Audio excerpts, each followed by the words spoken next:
You can imagine losing two people, innocent people crossing the street. Heartbreaking. Heartbreaking that somebody could just come and take their lives. A sigh of relief tonight for a family on a crusade for justice after a driver hit and killed a mother and daughter in downtown St. Louis. The man behind the wheel pleaded guilty in the crash that killed that family just crossing the street. It was Valentine's Day in 2024. 21-year-old Alyssa Cordova and 42-year-old Leticia Bracero both died after a Jeep ran a red light, hitting them both at 18th and Olive. Our Shoshana Stahl was in the courtroom today and spoke to that family afterwards. More than a dozen family and friends of the victims packed the courtroom earlier today. They were filled with emotions and tears, telling me that when they heard the word guilty, it finally allowed them to breathe a sigh of relief nearly a year and a half after their loved ones were killed in downtown St. Louis. Emotions are everywhere, everywhere. It's been 17 months. It took 17 months for him to plead guilty. He knew what he did wrong. Alice Bracero says this is the start for justice after her nieces were killed in February 2024 while visiting St. Louis from Chicago. On Tuesday, the man charged, Monte Henderson, pled guilty. Henderson was accused of speeding through a red light, hitting and killing 42-year-old mother Leticia Bracero, known as Letty, and her 21-year-old daughter Alyssa Cordova as they left a Drake concert downtown. We want to keep Letty and Alyssa's spirit alive, always to be remembered.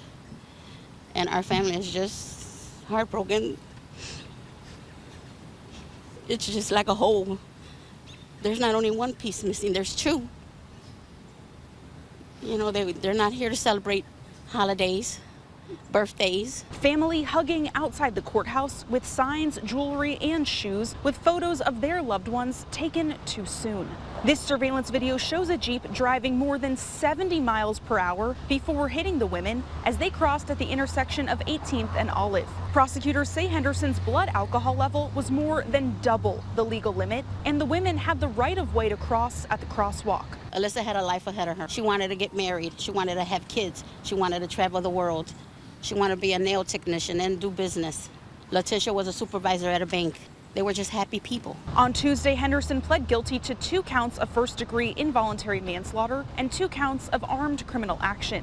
Bracero has been to every single court hearing and says she wanted a trial. I wanted everybody to see around the world what he has done. They're not the first, they ain't gonna be the last. Laws need to be changed. The prosecutor asked for Henderson to be taken into custody today, calling him a danger to the community and a flight risk. The judge agreed and even argued Henderson didn't show remorse for his actions. We're getting justice, and we're getting it now, after 17 months. In the courtroom, it was clear to First Alert 4 that Henderson and his family didn't expect him to be handcuffed today.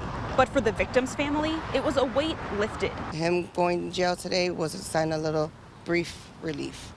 And at the end, that's when we will really breathe, because we all grieve differently.